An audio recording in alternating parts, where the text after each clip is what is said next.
இன்றைக்கி சிறப்பான நாள். திருச்செந்தூர் முருகன் கும்பாபிஷேகம் ஜெய நடந்துட்டுருக்கு.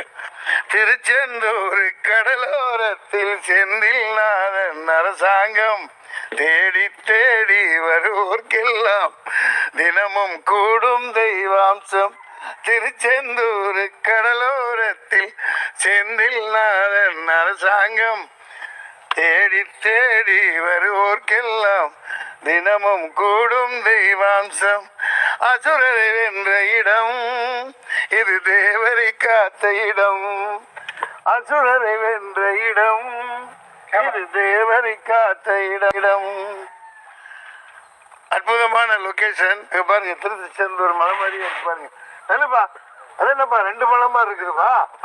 அடுத்து யார் ஆட்சி வைக்கிறாங்க காட்டுதா? என்னடா இது பயங்கரமா இருக்குங்க. எங்க திரும்பினாலும் அங்க மலைகள். அற்புதமான லொகேஷன். சந்தோஷம். அங்க பாருங்களேன் எப்படி இருக்குது. உங்களுக்கு என்ன தோணுது? எனக்கு எல்லாம் தோணுது. யார் ஆட்சி வைப்பான்னு தோணுது? இல்ல அதெல்லாம் இப்போ சொல்றதுக்கு இல்ல.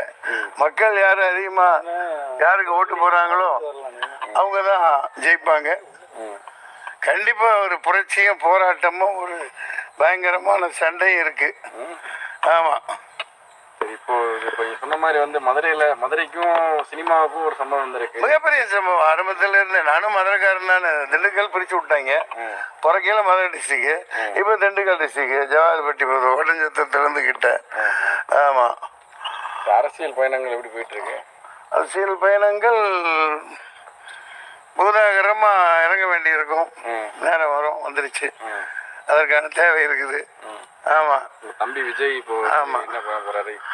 இல்ல அது அவரவர் விருப்பம் தான். நம்ம அரசியல்ல வந்துட்டா தம்பி அண்ணன் எல்லாமே மகாபாரத கதை தான். தம்பி அதனால ஆதரவா இல்ல எதிர்ப்பா? அதெல்லாம் இப்போ ஒன்றும் சொல்ல முடியாது. இப்போதைக்கு நான் இந்த அறியாமையில் நடிக்க வந்திருக்கிறேன் ஐயா. நான் ஒரு அறியாதவன் ஐயா. நடிப்பு மட்டும்தான் நமக்கு தெரியும் ஐயா.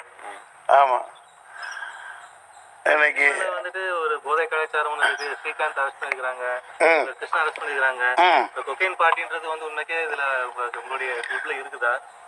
இல்லை, நான் கேள்விப்பட்டதில்லை. என் பையனை மாட்டேன்னா 4 சாத்தனே நான் தான் பிடிச்சே கொடுத்தேன். அவங்க என்ன சொல்லியிருந்தாங்கன்னாக்க ஃபோன் நம்பர் அதில் இருந்துச்சு அப்படின்னு. அவன் கேட்டுட்டு விட்டுருவானாங்க. அப்புறம் அவனையும் போட்டு விட்டுட்டாங்க. அது அந்த மாதிரி பழக்கம் இப்போ குழந்தைகள் மத்தியில் ரொம்ப அதிகமாகிடுச்சு. அதனால் புழங்கப்படக்கூடாது. சினிமான்னு இல்லை, ஏன் புழங்குது? இப்போ கலாச்சாரம் காய்ச்சினா பிடிக்கிறாங்க இல்லையா? அந்த மாதிரி ஸ்ட்ரிக்டாக இருந்தால் எப்படி விற்பான்? தூக்கி உள்ள வை போடு இது பண்ண. அது புழக்கங்கள் அதிகமாக இருக்குது. அதனால தான் இவ்வளோ நடக்குது. பாவம், அவங்களுக்கும் சினிமா வாய்ப்புகள் ஒன்றும் இல்லை. இந்த ஸ்ரீகாந்த் இதெல்லாம் நல்ல நடிகன், பெரிய ஹீரோ. படங்களை அவங்க சில பேரையே வச்சு நடிக்க வச்சுக்கிட்டு எடுத்துக்கிட்டு விட்டுக்கிட்டு இருக்காங்க. நல்ல அழகான நடிகர்கள் ஸ்ரீகாந்தெல்லாம் நல்ல நடிகர்களுக்கெலாம் வாய்ப்பு இல்லை. அதனால் இந்த மாதிரி போகிறாங்களோ என்னவோ தெரியல. அது இப்படி சுலபமாக கிடைக்கக்கூடாது கைகளில். அது வெளிநாடுகளெலாம் தூக்கி உடனே பட்டார் உள்ளே போட்டுருவாங்க. ஏதோ அந்த தவறுகளுக்கு நம்ம குழந்தைகளை, பசங்களை, இளைஞர்களை உட்படுத்தக்கூடாது. அது இராணுவ இதாக கண்ட்ரோல் பண்ணணும். ஆனால் காவல்துறை எல்லாமே அதில் விளையாட்டுத்தனமாக அது என்னமோ கேர்லெஸ்ஸாக இருக்கிறாங்க. பல பேர் அவர்களை மீறி வர்றதுக்கு வாய்ப்பில்லை. சமுதாயத்துக்கு ஏதோ வருஷத்துக்கு ஒரு தடவை அப்படின்ற மாதிரி தான் இந்த மாதிரி நடக்குது. எந்த மாதிரி? போதை விஷயம் இல்லை, அது பிடிபடுறதுனால நடக்குது. பிடிபடக்கூடாது இல்லை, மார்க்கெட்டில் விற்கப்படக்கூடாது இல்லை, தடுக்கணும் இல்லையா? ஏற்கனவே உணவே நஞ்சாயிடுச்சு. காய்கறிகள்லாம் ஊசி போட்டு வளர்க்குறான். ஆடு, கோழி, மாடை ஊசி போட்டு வளர்க்குறான். எல்லாமே நஞ்சாயிடுச்சு. அதனால் நாளைய தலைமுறை ரொம்ப கேள்விக்குறி தான். நல்ல உணவுகள் இல்லை. வெஜிடேரியன்லேருந்து இதுலேருந்து எல்லாமே கார்பரேட்டுக்காக தயாரிக்கப்படுது. கொய்யாக்காய் இவ்வளோ பெருசாக செய்யலாம். பப்பாளி பழம் விளையுது, அதாவது இயற்கை விளையுன்னு பார்த்தா இவ்வளோ பூசணிக்காய் தண்ணி மார்க்கெட்டில் விற்கிறான். கிலோ இவ்வளோ ஒன்று 5 கிலோ ஒரு பப்பாளி பழம் சென்னைக்கு இறங்குது. அதை கொண்டு வெட்டி சாப்பிட்டா ஒன்றுமே இல்லை, சாப்பிட்ட மாதிரியே இல்லை. தக்காளி பிளாஸ்டிக் வண்டியில் 100 ரூபாய்க்கு 6 கிலோ விற்கிறாங்க. அள்ளி போட்டேன், ஒரு 5-6 பழம் வண்டியில் சிந்திருச்சு. அது 1 மாசமா இருக்கு, இன்னமும் இருக்கு, கெடவே இல்லை, கெடவே இல்லை. அது ஒரு பிளாஸ்டிக் தக்காளி. இப்போ பாருங்க எப்படி எல்லாமே கார்பரேட் மயமாயிடுச்சு. அது ஒரு ஆள் வரணும், ஆட்சி மாறணும், அடிச்சு பொலி போடணும். இப்போ துபாய், சிங்கப்பூர், மலேசியா, அந்த தென்னை நாடுகள் அங்கே சாப்பிட்றதுக்குன்னே போகிறோம். ஏன் போகிறோம்? அங்கே எல்லாம் ஜென்யூனாக இருக்குது. அடித்து கழட்டிடுவான், தூக்கி தொங்க விட்டுருவான். எல்லா பொருளும் இங்கே வண்டி வர்றது பாருங்கள், கடமடா நாடும். அங்கே வர்ற வண்டியெல்லாம் பயங்கரமாக தான் எக்ஸ்போர்ட் பண்ணுறோம், இல்லாட்டி தூக்கிடுவான். அந்த மாதிரி கடுமையான சட்டங்கள் வரணும்.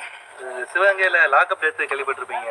ஆமாம், ஒரு சின்ன பையன் 27 வயசு பையனா வந்துட்டு எங்கேயோ ஆரம்பிச்சு எங்கேயோ கூட்டு போறீங்க.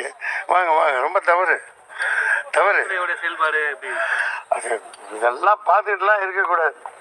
தடாலிலேயே கூட்டி யார் கம்ப்ளைண்ட் கொடுத்தா அந்த லேடியா போலீஸா அடித்தவங்க, உத்தரவு போட்டவங்க, ஃபோன் பண்ணவங்க எல்லாத்தையும் நடு ரோட்டில் நிற்க வச்சு மக்களை கல்லால் அடித்து கொல்லணும்.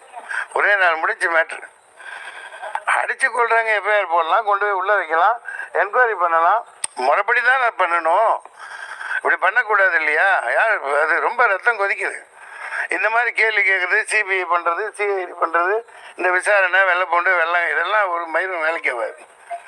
அடித்து தூக்கி எல்லாத்தையும் கொண்டாந்து அதே இடத்துல நிற்க வச்சு மக்களை கல்லால் கொடுத்து அடித்து சாப்பிடுங்க.